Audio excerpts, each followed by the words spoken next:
All desires harden the heart with the exception of sexual desire, which softens it. So just as there is a final archetype in paradise, which is the anticipation of human fullness, and which must include eros, so also in the founding story of the religion, there must also be the valorization of eros, which is what we get in the early story of Islam. Look, for instance, at the Prophet in his night devotions. And Aisha, radiallahu anha, has conserved for us the memory of this. He would get up in the middle of the night and pray for hours, and his legs would swell because he'd been standing for so long. And those are the famous dialogues that are recorded. But remember, she's with him. His teenage wife is with him while he's getting up to do his devotions. Very different from the Christian idea at the time of the hermit or the anchorite, alone worshipping in his cell. Very different. So we look at the story of the Prophet as believers as an iconic representation of the new order, which is going to include this aspect of the human composite, human fulfillment, which had been lost sight of by not so much early Christianity, but Christianity as it had evolved by that time. Here, the tradition encounters a difficulty. If you look at the medieval Muslims who have meditated on the Prophet's marriages, you will find them saying a range of things. Obvious things such as, this is the way of the prophets, Jacob, Moses, Abraham, Solomon. Marital plenitude is part of what it is, part of the magnificence of patriarchy. Patriarchy with a big P, if you like. That's the obvious thing that they say. It's a continuation of the prophetic vocation. But then they say, one of the characteristics of our religion, millatina, is that we have this idea of the sunnah. He is to be exemplary. And as far as we can tell, Rabbinic Judaism, for instance, has never really had that conception regarding Moses. You follow the law, you follow the Torah, you love the law, you love the Torah, but it's not quite a question of finding out how Moses cleaned his teeth and which side he got out of bed in the morning. And there isn't a sunnah of Moses that is really central to, say, Talmudic reflection on how to be a good Jew. Islam does have this particular quality, which is that its ideal is not abstracted, but is represented in a human being. And this, for somebody like Valentine, is particularly attractive. And some of the things she wrote towards the end of her life are devotional writings about the Prophet as al-insan al-kamil, the perfect human being. Here you have an example of a human being who is integrated between heaven and earth, who discharges his political responsibilities, but who also has family responsibilities as well, who is fully amongst his people and particularly living the life of the poor of his people. The ascetic who is nonetheless a member of society rather than the anchorite outside the city gates. For her, a particularly attractive model of sainthood. But the problem is, if you are going to have this idea of sunnah, and every Muslim subsequently is going to define human perfection in terms of getting as close as possible to that, you have actually two problems. First of all, what if you're a woman? Here's a man. Secondly, what does that mean about the kind of woman that a man should choose? The Prophet marries a tall woman. Every saint, every scholar is going to want to marry a tall woman. What happens to the short girls? It's a real issue. The Prophet marries a widow. Oh, everybody wants to marry a widow. What happens to all of the virgins? The Prophet marries from his own tribe. What happens to the people who are from outside the tribe?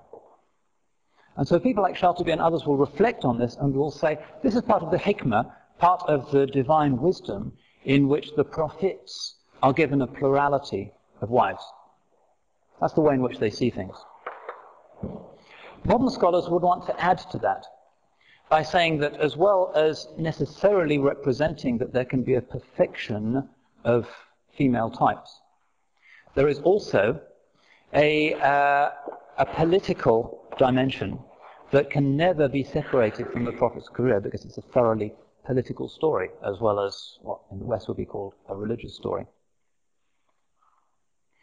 So what I want to do now, and a few more minutes I hope, is to go through some of the wives. And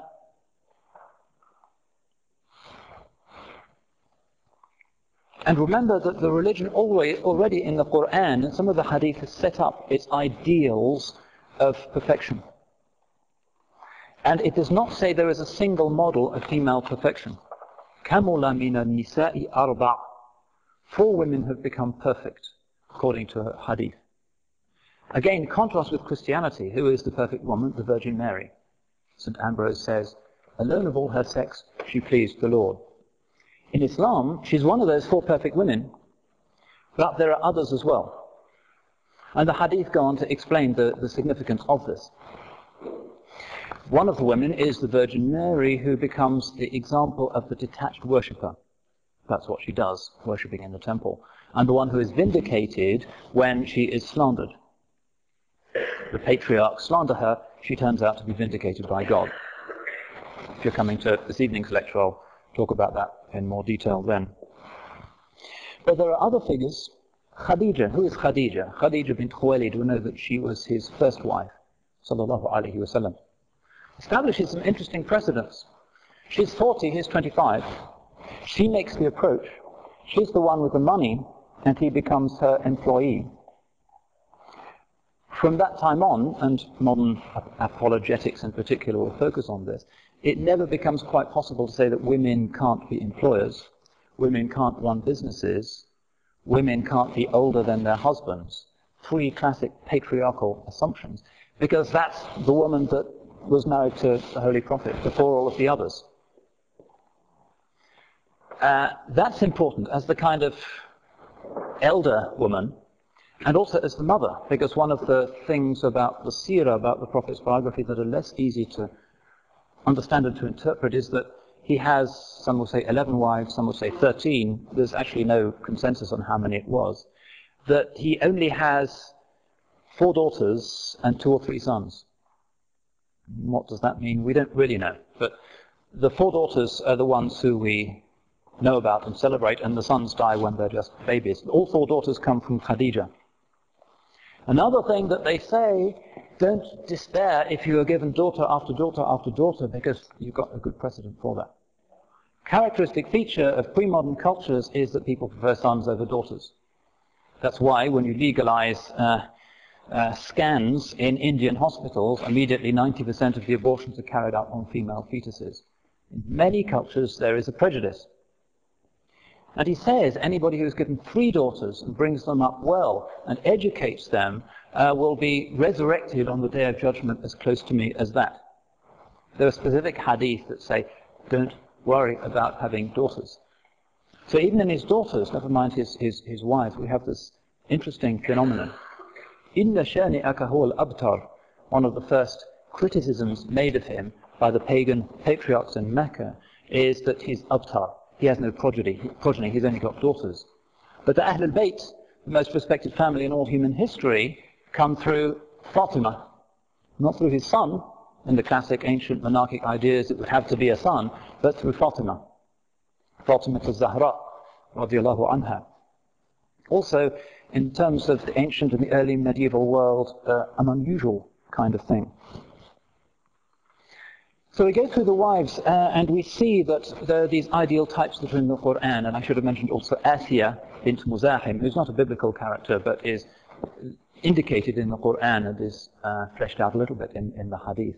She is the believing wife of the Pharaoh of the Exodus. And the Hadith says if a wife is maltreated by her husband, God will give her the reward that was given to Asiya, the wife of Pharaoh.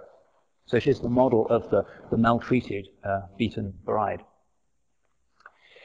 In terms of his own wives, what do we find? And one of the best treatments of this is in Montgomery Watt's book, Muhammad at Medina, which came out, published Oxford University Press in the early 50s.